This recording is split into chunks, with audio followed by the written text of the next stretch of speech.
warahmatullahi wabarakatuh. Shalom, Om Swastiastu, salam kebajikan, namo buddhaya, dan salam sejahtera bagi kita semua. Segala puji dan syukur kita panjatkan kepada kehadirat Allah Subhanahu wa Ta'ala yang telah melimpahkan rahmat, nikmat, dan karunia-Nya sehingga saya dapat menyelesaikan PowerPoint ini dengan judul Hukum Pajak. PowerPoint ini disusun sebagai salah satu tugas untuk memenuhi syarat pembelajaran dalam mata kuliah aspek hukum dalam bisnis, serta sebagai upaya menambah wawasan dan pemahaman saya mengenai hukum pajak. Itu izinkan saya untuk menyampaikan rasa terima kasih saya yang sebesar-besarnya. Yang pertama-tama, kepada Bapak Dr. Sugeng Praitno SEMM selaku pembimbing yang telah memberikan arahan, masukan, dan kritik konstruktif sehingga makalah ini dapat terselesaikan dengan baik. Yang kedua, kepada kedua orang tua saya atas doa, dukungan, serta motivasi yang terus-menerus diberikan sehingga saya dapat menyelesaikan tugas ini. Yang terakhir, kepada teman-teman dan rekan sejawat saya yang telah membantu memberikan inspirasi, berbagai ide, serta memberikan dukungan baik secara langsung maupun tidak langsung. Akhir kata, semoga presentasi materi hari ini dapat bermanfaat bagi semua pihak yang mendengarkannya. Saya berharap Allah Subhanahu wa Ta'ala senantiasa melimpahkan keberkahan, nikmat, dan petunjuknya kepada kita semua dalam menjalani setiap langkah kehidupan. Perkenalkan, nama saya Bunga Noviani, Prodi Akuntansi dengan NIM 2902450036. Latar belakang pajak. Pajak merupakan salah satu sumber pendapatan negara untuk memenuhi kebutuhan finansialnya. Namun, pasca kemerdekaan Republik Indonesia pada perpajakan masih menggunakan tata cara kolonial Belanda dalam penerapannya, sehingga menyebabkan kebingungan di masyarakat pada saat itu. Dan sistem kolonial ini juga menimbulkan tidak efektifnya pendapatan negara dari sektor pajak. Maka dari itu, diperlukan suatu perubahan dalam mengefektifkan sistem perpajakan di Indonesia. Secara definisi pasal 1 angka 10, Undang-Undang Nomor 28 Tahun 2007 menjelaskan bahwa pajak yang terutama adalah pajak yang harus dibayar pada suatu saat masa pajak, dalam tahun pajak, atau dalam bagian tahun pajak sesuai dengan ketentuan peraturan perundang-undangan perpajakan. Dengan demikian, maka dapat disimpulkan bahwa utang pajak adalah sejumlah pajak yang harus dibayar wajib pajak pada rentan waktu masa pajak. Secara umum, terdapat 6 hal yang dapat mengakhiri pajak, yaitu pembayaran atau pelunasan, kompensasi, penghapusan utang, daluarsa, dan pembebasan, di mana keenam hal ini memiliki konsekuensi masing-masing. Melihat tata cara pelunasan pajak telah diatur dalam Peraturan Direktur Jenderal Pajak Nomor per 26 PJ 2014 tentang sistem pembayaran pajak secara elektronik.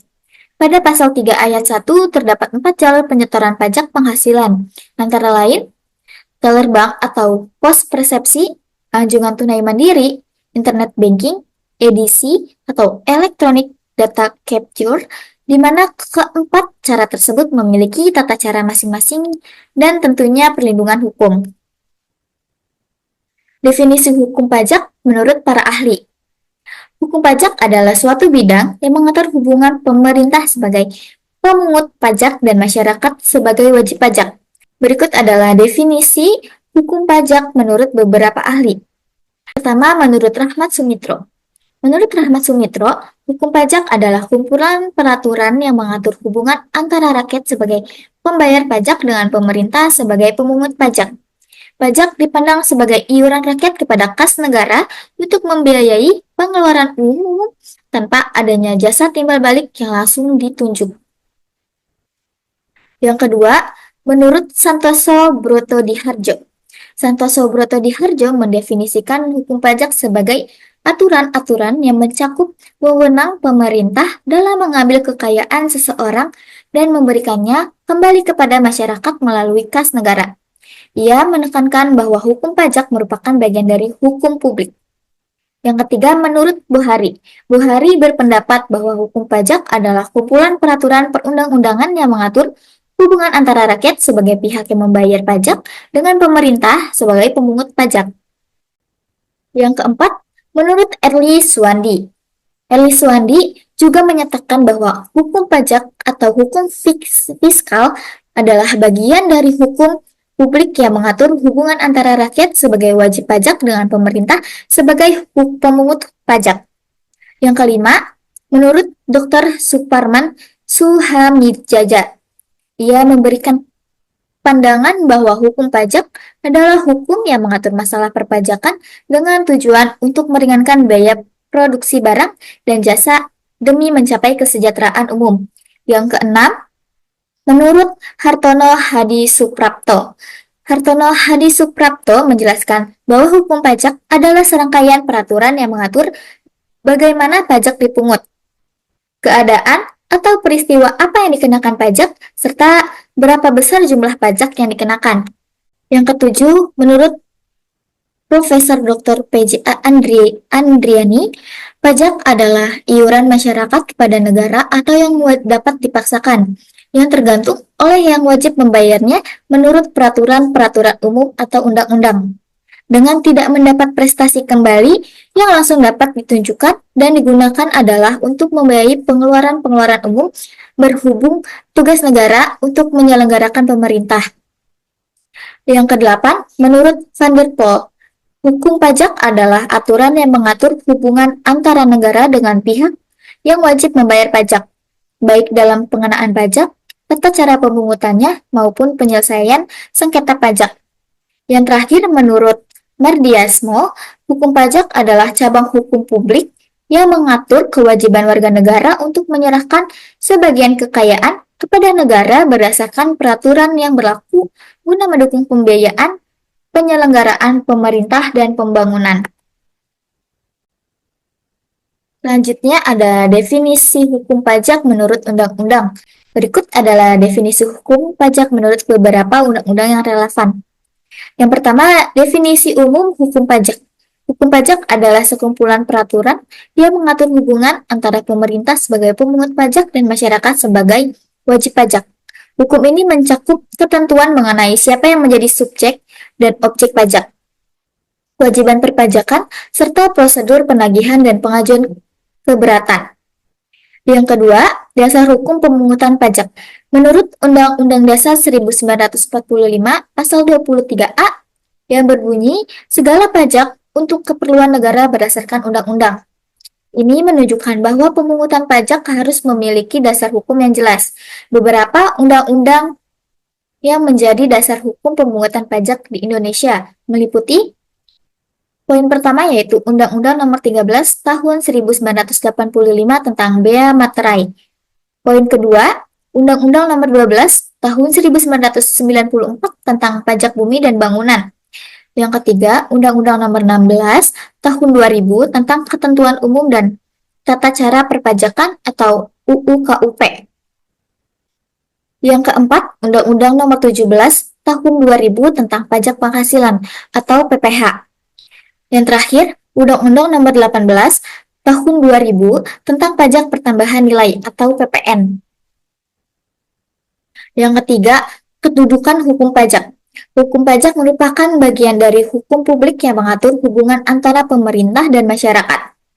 Dalam konteks ini, hukum pajak bersifat imperatif, artinya pelaksanaannya tidak dapat ditunda dan harus diikuti oleh semua wajib pajak. Yang keempat, definisi menurut undang-undang. Berdasarkan Undang-Undang Nomor 16 Tahun 2009 tentang Ketentuan Umum dan Tata Cara Perpajakan. Pasal 1 Angka 1 menyatakan bahwa pajak adalah kontribusi wajib pajak pada negara yang terutang oleh orang pribadi atau badan yang memiliki sifat memaksa, berdasarkan undang-undang serta tidak mendapatkan imbalan secara langsung dan digunakan untuk keperluan dan kemakmuran rakyat. Yang keenam, Undang-Undang Nomor 28 Tahun 2007, Pasal 1 Angka 1 yang berbunyi hukum pajak adalah seperangkat peraturan perundang-undangan yang mengatur tentang pemungutan pajak. Yang ketujuh, menurut Undang-Undang Nomor 36 Tahun 2008, Pasal 1 yang menyatakan pajak penghasilan adalah pajak yang dikenakan atas penghasilan yang diterima dan atau diperoleh oleh wajib pajak. Yang terakhir, yang kedelapan, yaitu Undang-Undang Nomor 42 Tahun 2009, Pasal 1 yang berbunyi, pajak pertambahan nilai adalah pajak yang dikenakan atas setiap penyerahan barang dan atau jasa di dalam daerah pabean. Selanjutnya ada karakteristik hukum pajak. Hukum pajak memiliki beberapa karakteristik yang membedakan dari cabang hukum lainnya. Karakteristik ini mencerminkan sifat hukum pajak sebagai bagian dari hukum publik yang berkaitan dengan kewajiban negara dan masyarakat. Berikut adalah karakteristik utama hukum pajak. Yang pertama, kontribusi wajib dan bersifat memaksa. Pajak merupakan kontribusi wajib yang harus dibayarkan oleh individu atau badan kepada negara. Karakteristik ini menunjukkan bahwa pemungutan pajak bersifat memaksa. Artinya, wajib pajak tidak memiliki pilihan untuk menolak membayar pajak tanpa menghadapi konsekuensi hukum.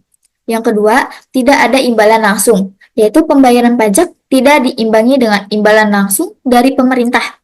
Meskipun pajak digunakan untuk membiayai layanan publik dan pembangunan, wajib pajak tidak menerima layanan tertentu secara langsung sebagai balasan atas pajak yang dibayarkan. Yang ketiga, diatur dalam undang-undang. Pemungutan pajak harus didasarkan pada undang-undang seperti yang diatur dalam Pasal 23A Undang-Undang 1945 yang menyatakan bahwa pajak dan pungutan lainnya yang bersifat memaksa untuk keperluan negara harus diatur dengan undang-undang.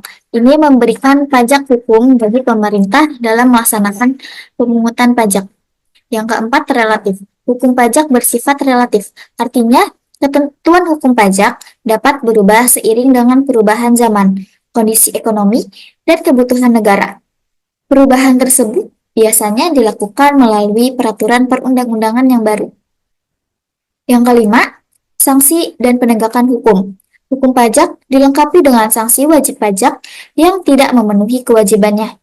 Sanksi ini dapat berupa denda, bunga, atau bahkan tindakan pidana perpajakan. Penegakan hukum pajak dilakukan oleh otoritas pajak. Yang keenam, mengandung aspek material dan formil. Aspek material yaitu mengatur tentang subjek pajak, objek pajak, tarif pajak, dan perhitungan pajak. Aspek formil yaitu mengatur tata cara pelaksanaan kewajiban perpajakan seperti pelaporan, pembayaran, pemeriksaan, hingga penyelesaian sengketa pajak. Selanjutnya ada prinsip-prinsip hukum pajak. Yang pertama, prinsip keadilan atau equity. Prinsip keadilan dalam perpajakan menekankan bahwa pajak harus dipungut secara adil. Terdapat dua dimensi utama dalam prinsip keadilan. Yang pertama, keadilan vertikal, yaitu menyatakan bahwa individu atau entitas dengan kemampuan ekonomi yang lebih tinggi harus membayar pajak yang lebih besar. Ini sering diterapkan melalui tarif pajak progresif, di mana tarif pajak meningkatkan seiring dengan peningkatan pendapatan. Poin kedua, yaitu keadilan horizontal, mengharuskan bahwa wajib pajak dengan kondisi ekonomi yang sama dikenakan pajak yang sama, tanpa diskriminasi berdasarkan sumber penghasilan atau faktor lainnya. Yang kedua, prinsip kepastian hukum. Prinsip kepastian hukum menekankan pentingnya kejelasan dan konsistensi dalam peraturan perpajakan. Wajib pajak harus dapat memahami kewajiban perpajakan mereka, termasuk jumlah yang harus dibayar dan prosedur yang harus diikuti. Hal ini bertujuan untuk menghindari kebingungan dan ketidakpastian yang dapat menghambat kepatuhan. Kepastian hukum juga mencakup penerapan peraturan yang adil dan transparan, sehingga semua pihak memiliki pemahaman yang sama mengenai ketentuan perpajakan. Yang ketiga, prinsip efisiensi dan efektivitas. Prinsip efisiensi berkaitan dengan biaya administrasi pemungutan pajak dibandingkan dengan pendapatan yang dihasilkan. Sistem perpajakan harus dirancang sedemikian rupa agar biaya untuk mengumpulkan pajak tidak lebih besar daripada pendapatan yang diperoleh dari pajak tersebut. Selain itu, efektivitas merujuk pada kemampuan sistem perpajakan untuk mencapai tujuan fiskal dan sosial, seperti meningkatkan penerapan negara dan mendukung pembangunan sosial. Selanjutnya ada jenis-jenis pajak. Jenis-jenis pajak di Indonesia dapat dikelompokkan berdasarkan beberapa kriteria, termasuk sifat pajak dan lembaga pemungutannya. Berikut adalah fokus topik mengenai jenis-jenis pajak berdasarkan dua kategori utama, yaitu pajak langsung dan tidak langsung, serta pajak pusat dan pajak daerah. Yang pertama ada pajak langsung. Pajak langsung adalah jenis pajak yang dibayarkan oleh wajib pajak kepada pemerintah, dan beban pajaknya tidak dapat dialihkan pada pihak lain. Contoh dari pajak langsung meliputi pajak penghasilan atau PPh, pajak yang dikenakan atas penghasilan yang diterima oleh individu atau badan. Yang kedua, pajak bumi dan bangunan atau PBB, pajak yang dikenakan atas kepemilikan tanah dan bangunan. Yang kedua, ada pajak tidak langsung. Pajak tidak langsung adalah jenis pajak yang beban pembayarannya dapat dialihkan kepada pihak lain. Pajak ini biasanya dikenakan pada transaksi barang dan jasa. Contoh dari pajak tidak langsung meliputi yang pertama pajak pertambahan nilai atau PPN, pajak yang dikenakan atas penjualan barang dan jasa. Yang kedua, pajak penjualan atas barang mewah, PPN atau PPNBM, pajak yang dikenakan atas penjualan barang-barang mewah. Selanjutnya, ada pajak pusat, yaitu pajak pusat adalah pajak yang dipungut dan dikelola oleh pemerintah pusat. Biasanya meliputi Direktorat Jenderal Pajak atau DJP. Contoh dari pajak pusat meliputi pajak penghasilan atau PPh, pajak penambahan nilai, bea materai, dan pajak penjualan atas barang mewah.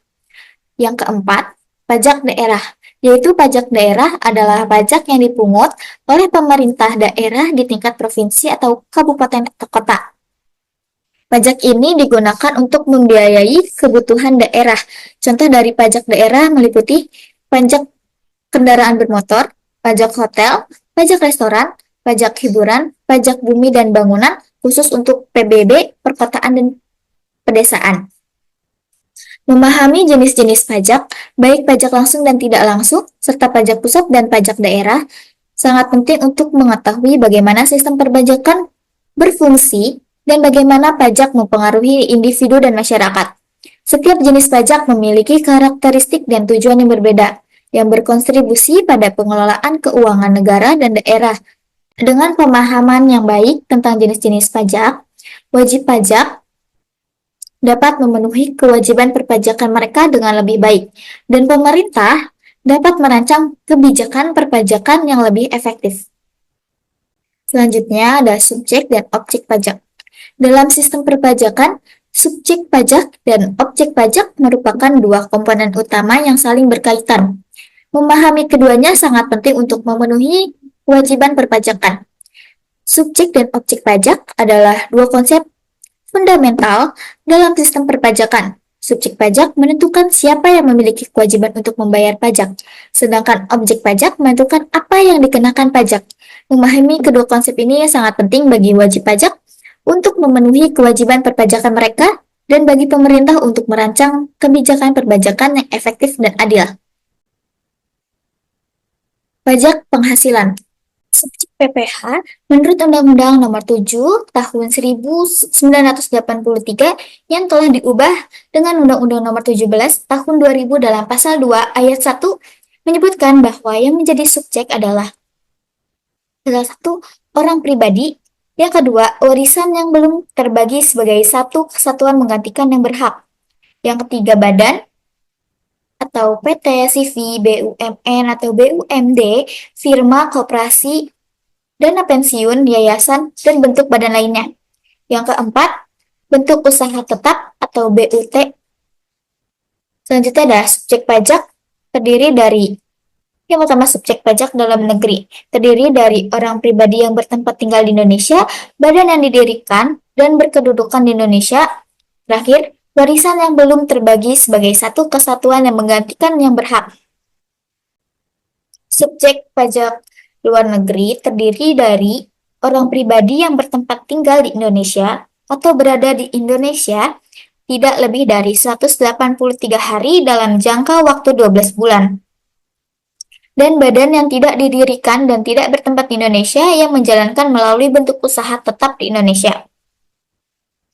Yang kedua, orang pribadi yang berada di Indonesia tidak lebih dari 183 hari dalam jangka waktu 12 bulan, dan badan yang tidak berkedudukan di Indonesia yang menerima atau memperoleh penghasilan dari Indonesia. Selanjutnya, pajak pertambahan nilai. Subjek pajak dari pajak pertambahan nilai adalah pengusaha kena pajak. Pengusaha menurut Undang-Undang Nomor 18 Tahun 2000 tentang Pajak Pertambahan Nilai wajib melaporkan usahanya kepada pejabat pajak di tempat pengusaha itu bertempat tinggal atau tempat kedudukan usaha itu. Dalam jangka waktu 30 hari sejak usaha dimulai untuk dikukuhkan menjadi pengusaha kena pajak atau PKP. Pengertian sejak usaha dilakukan adalah sejak pendirian atau sejak diperolehnya izin usaha atau sejak memulainya usaha. Selanjutnya, bila pengusaha kena pajak atau PKP tidak melaporkan usahanya, maka ia dianggap telah melanggar kewajiban dengan itikat tidak baik. Atas pelanggaran tersebut, selain harus menyetor pajak yang terutang, juga dikenakan denda administrasi sebesar 2% dari seluruh harga jual atau nilai pengganti yang menjadi dasar pengenaan pajak yang timbul sebelum pengusaha tersebut dikukuhkan menjadi pengusaha kena pajak atau PKP. Oleh karenanya, PKP yang telah dikukuhkan dan sudah mempunyai nomor pengukuhan pengusaha kena pajak, memungut, menyetor dan melaporkan pajak pertambahan nilai dan pajak penjualan atas barang mewah yang terutang. Dalam hal ini, tidak semua pengusaha dapat dikenakan pajak pertambahan nilai atau menjadi subjek pajak menurut Undang-Undang Nomor 18 Tahun 2000. Bagi pengusaha kecil yang batasan dan ukurannya ditetapkan oleh Menteri Keuangan dengan berpedoman pada nilai peredaan bruto atau jumlah karyawan atau modal yang digunakannya, tidak dianggap sebagai pengusaha kena pajak. Yang dimaksud dengan pengusaha kecil menurut SK Menteri Keuangan Republik Indonesia Nomor 648 KMK 04 Tahun 1994 tanggal 29 Desember tahun 1994 adalah pengusaha yang melakukan penyerahan barang kena pajak dengan jumlah peredaran bruto tidak lebih dari 240 juta ribu rupiah setahun atau jasa kena pajak dengan jumlah peredaran bruto tidak lebih dari 120 juta rupiah setahun atas penyerahan barang pajak dan atau jasa kena pajak yang dilakukan oleh pengusaha kecil dibebaskan dari pengenaan barang kena pajak dan atau jasa kena pajak yang dilakukan oleh pengusaha kecil dibebaskan dari pengenaan pajak pertambahan nilai. Namun demikian, apabila pengusaha kecil memilih untuk dikukuhkan menjadi PKP, maka ketentuan di atas tidak berlaku, dan pengusaha kecil yang PKP tersebut diwajibkan untuk memungut, menyetor, dan melaporkan pajak pertambahan nilai dan pajak penjualan atas barang mewah yang terutang. Yang ketiga, pajak bumi dan bangunan. Pajak bumi dan bangunan atau PBB adalah pajak yang dikenakan atas kepemilikan tanah dan bangunan. Pajak ini merupakan pungutan wajib yang harus dibayarkan oleh individu atau badan yang memiliki hak atas objek tersebut dan berfungsi untuk memberikan kontribusi terhadap pembangunan infrastruktur dan fasilitas umum oleh pemerintah. PBB adalah pajak yang dikenakan berdasarkan keuntungan atau kedudukan sosial ekonomi dari pemilik tanah atau bangunan. Pajak ini bersifat kebendaan, artinya besaran pajak ditentukan berdasarkan objek, atau tanah dan bangunan dan bukan berdasarkan keadaan subjek atau pemilik. Dasar hukum utama yang mengatur PBB adalah Undang-Undang Nomor 12 Tahun 1985 tentang Pajak Bumi dan Bangunan. Kedua, Undang-Undang Nomor 28 Tahun 2009 tentang Pajak Daerah dan Restribusi Daerah atau PDRD. Yang ketiga, mengalihkan kewenangan PBB sektor pedesaan dan perkotaan atau PBBP2 kepada pemerintah daerah. Terakhir, Peraturan Menteri Keuangan atau PMK yang menjelaskan teknis pelaksanaan PBB. Objek pajak dari PBB adalah orang atau badan yang memiliki, menguasai, memperoleh manfaat atas bumi dan atau memperoleh manfaat atas bangunan. Namun demikian, subjek pajak yang menjadi wajib pajak tersebut yang nilai jual objek pajak atau NJOP tanah dan bangunan kurang atau tidak memiliki 8 juta rupiah bukan merupakan wajib pajak sehingga dibebaskan dari pengenaan pajak dari PBB. Sedangkan yang menjadi objek PBB adalah bumi dan bangunan. Menurut penjelasan pasal 1 ayat 2 Undang-Undang PBB, yang termasuk pengertian bangunan adalah kolam renang, kedua pagar mewah, ketiga tempat olahraga, keempat galangan kapal dermaga, kelima taman mewah, keenam kilang minyak dan pipa minyak, terakhir yaitu jalan tol. Selanjutnya, dalam pasal 3 Undang-Undang PBB ditetapkan bahwa yang tidak dikenakan pajak adalah A. Tanah dan bangunan yang digunakan untuk melayani kepentingan umum seperti tempat ibadah, sosial, pendidikan, dan rumah sakit. Kebudayaan yang tidak dimaksud untuk memperoleh keuntungan. B. Objek yang digunakan untuk kuburan dan peninggalan purbakala. C. Objek yang merupakan hutan lindung, hutan suaka, dan cagar alam. D. Objek yang digunakan untuk perwakilan diplomatik dan konsuler. Dan terakhir, E. Objek yang digunakan untuk perwakilan organisasi internasional yang ditentukan oleh Menteri Keuangan. Selanjutnya, ada utang pajak dan upaya penagihan. Utang pajak adalah kewajiban yang harus dibayar oleh wajib pajak atau WP kepada negara dan mencakup pajak yang terutang serta sanksi administrasi seperti denda dan bunga. Pemahaman mengenai utang dan proses penagihannya memiliki penting bagi wajib pajak untuk memenuhi kewajiban perpajakan mereka. Utang pajak adalah pajak yang harus dibayar oleh wajib pajak, termasuk sanksi administrasi berupa bunga, denda, atau kenaikan yang tercantum dalam surat ketetapan pajak atau SKP, atau surat sejenisnya. Menurut Peraturan Menteri Keuangan Nomor 189 PMK 3 2020, utang pajak mencakup berbagai jenis pajak seperti pajak tambahan nilai atau PPN, pajak penghasilan atau PPH, dan pajak bumi dan bangunan atau disebut dengan PBB. Penagihan utang pajak dilakukan melalui beberapa langkah. Langkah pertama, penerbitan surat ketetapan pajak atau SKP, yaitu Fikus menerbitkan SKP untuk memberitahukan jumlah utang pajak yang harus dibayar oleh wajib pajak. Yang kedua, surat paksa. Jika wajib pajak tidak memenuhi kewajiban pembayaran setelah jatuh tempo, pemerintah dapat menerbitkan surat paksa sebagai pemerintah untuk membayar utang pajak. Langkah ketiga, yaitu eksekusi harta.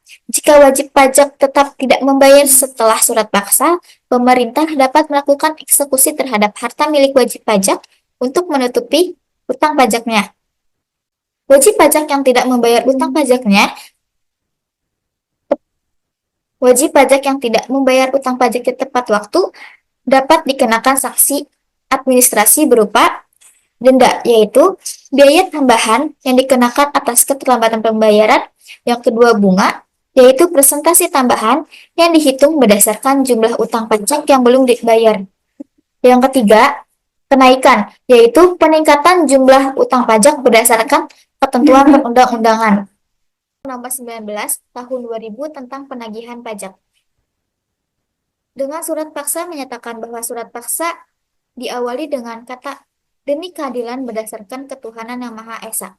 Artinya mempunyai kekuatan eksekutorial dan kedudukan hukum yang sama dengan putusan pengadilan yang telah mempunyai kekuatan hukum tetap, Menteri Keuangan atau untuk penagihan pajak pusat.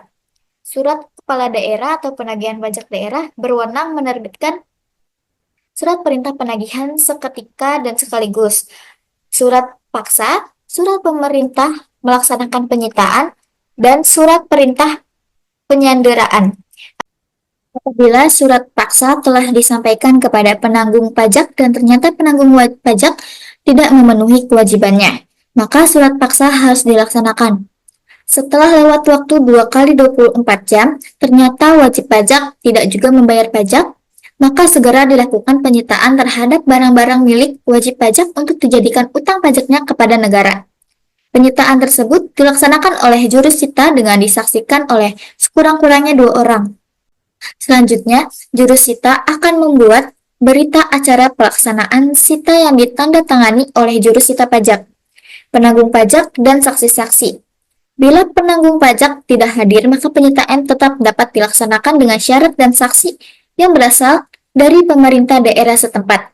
Selanjutnya, setelah lewat 14 hari, maka barang yang telah disita tersebut akan dilelang oleh pejabat yang berwenang, kecuali barang sitaan berupa uang tunai, surat-surat berharga, dan barang yang mudah rusak atau cepat busuk. Utang pajak yang dapat dihapuskan oleh utang pajak yang tercantum dalam surat penagihan pajak, surat ketetapan pajak tambahan yang tidak dapat atau tidak mungkin ditagih lagi, yang disebabkan yang pertama wajib pajak meninggal dunia dengan tidak meninggalkan harta warisan, yang kedua wajib pajak tidak ditemukan, ketiga wajib pajak tidak mempunyai kekayaan lagi, yang terakhir hak untuk melakukan penagihan sudah kadaluarsa. Selanjutnya ada penyesalan sengketa pajak. Sengketa pajak terjadi akibat ketidaksamaan persepsi atau perbedaan pendapat antara wajib pajak atas pajak terhutang atau nilai pabean atau pos tarif. Dalam hal wajib pajak, keberatan atas pajak terhutang atau nilai pabean pos tarif yang ditetapkan. Maka, pada tingkat pertama wajib pajak dapat mengajukan keberatan kepada institusi atau pejabat yang berwenang. Jika wajib pajak merasa kurang puas atau belum menerima keputusan keberatan yang telah diambil oleh pejabat yang berwenang, yaitu Direktur Jenderal Pajak, maka dalam waktu 3 bulan sejak tanggal ditetapkan keputusan keberatan tersebut, wajib pajak dapat mengajukan banding kepada pengadilan pajak. Demikian pula terhadap keputusan keberatan oleh Direktur Jenderal Bea dan Cukai, maka dalam waktu 6 bulan sejak ditetapkannya putusan tersebut, maka keputusan tersebut dapat diajukan banding ke pengadilan pajak. Putusan pengadilan pajak merupakan putusan akhir yang telah mempunyai kekuatan hukum pajak. Terhadap putusan tersebut, maka upaya hukum yang masih dapat dilakukan adalah upaya hukum luar biasa yang peninjauan kembali atau PK ke Mahkamah Agung Republik Indonesia. Di dalam undang-undang juga disebutkan bahwa putusan pengadilan pajak bukannya merupakan putusan tata usaha negara. Oleh karenanya, terhadap putusan dimaksud tidak dapat diajukan gugatan ke pengadilan tata usaha negara. Putusan pengadilan pajak diambil berdasarkan hasil penilaian, pembuktian, dan peraturan perundang-undangan perpajakan yang bersangkutan serta berdasarkan keyakinan hakim. Putusan penyelesaian atas sengketa pajak atau putusan pengadilan pajak dapat berupa pertama menolak, kedua mengabulkan sebagian atau seluruhnya, yang ketiga menambah pajak yang harus dibayar, keempat tidak dapat diterima, kelima, membetulkan kesalahan tulus atau kesalahan hitung. Terakhir, membatalkan. Berikut adalah daftar pusaka dari materi pada presentasi hari ini.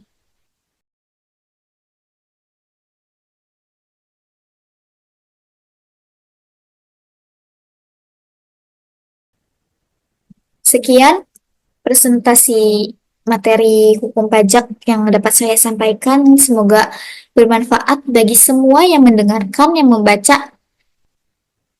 Sekian, terima kasih. Wassalamualaikum warahmatullahi wabarakatuh.